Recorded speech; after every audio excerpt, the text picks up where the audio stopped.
آئیے دوستو، آج کے سبق کا آغاز حفظ سورہ کے سبق نمبر 6 سے کرنے جا رہے ہیں۔ سبق نمبر 6 میں پڑھیں گے سورۃ العصر۔ اعوذ باللہ من الشیطان الرجیم، بسم اللہ الرحمن الرحیم، والعصر ان الانسان لفی خسر إلا الذين آمنوا وعملوا الصالحات وتواصوا بالحق وتواصوا بالصبر۔ اب آئیے دعا و سنت کے سبق نمبر 6 میں پڑھیں گے۔ کسی کے یہاں دعوت کھانے کے بعد یہ دعا پڑھیں، اللہم اطعم من اطعمنی واسقی من سقانی۔ اس کا ترجمہ ہے، اے اللہ جس نے مجھے کھلایا تو اس کو کھلا، اور جس نے مجھے پلایا تو اس کو پلا۔ اب یہ عقائد میں سے عقائد کے سبق نمبر 3 میں پڑھیں گے۔ یہ عقائد نہیں ہے، اصل میں نماز ہے۔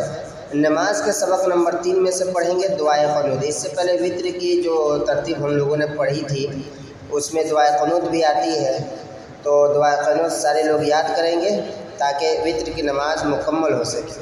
تو آئیے دعائے قنوت شروع کرتے ہیں۔ اللہم انا نستعینک ونستغفرک ونؤمن بک ونتوکل علیک ونثنی علیک الخیر ونشکرک ولا نکفرک ونخلع ونترک من یفجرک اللہم ایاک نعبد ولک نصلی ونسجد وإلیک نسعی ونحفد ونرجو رحمتک ونخشی عذابک ان عذابک بالکفار ملحق۔ اب آئیے اسلامی معلومات کے سبق نمبر 5 میں پڑھیں گے سوال جواب۔ سوال، جنت البقیع میں سب سے پہلے کس صحابی کو دفن کیا گیا؟ جواب میں ہے، جنت البقیع میں سب سے پہلے حضرت عثمان بن مظعون رضی اللہ عنہ کو دفن کیا گیا۔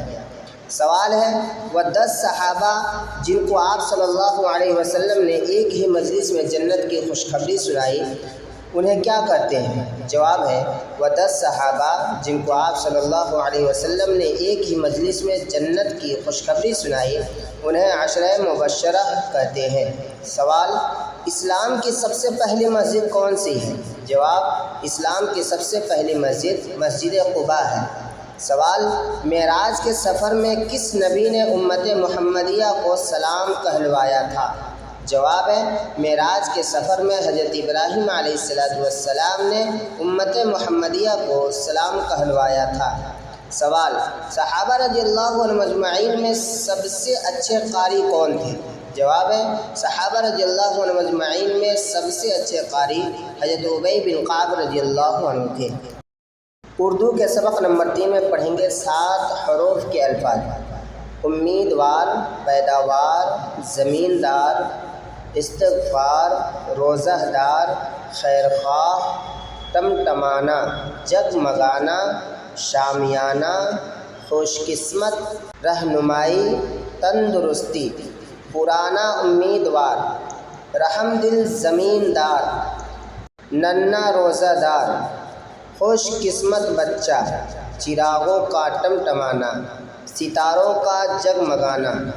پیداوار اچھی ہوئی، بندے نے استغفار کیا، نبی نے رہنمائی کی، روشنائی گاڑھی ہے، شامیانہ تانا گیا، تندرستی اچھی ہے۔ پیارے نبی صلی اللہ علیہ وسلم روزانہ 70 مرتبہ سے زیادہ توبہ و استغفار کرتے تھے۔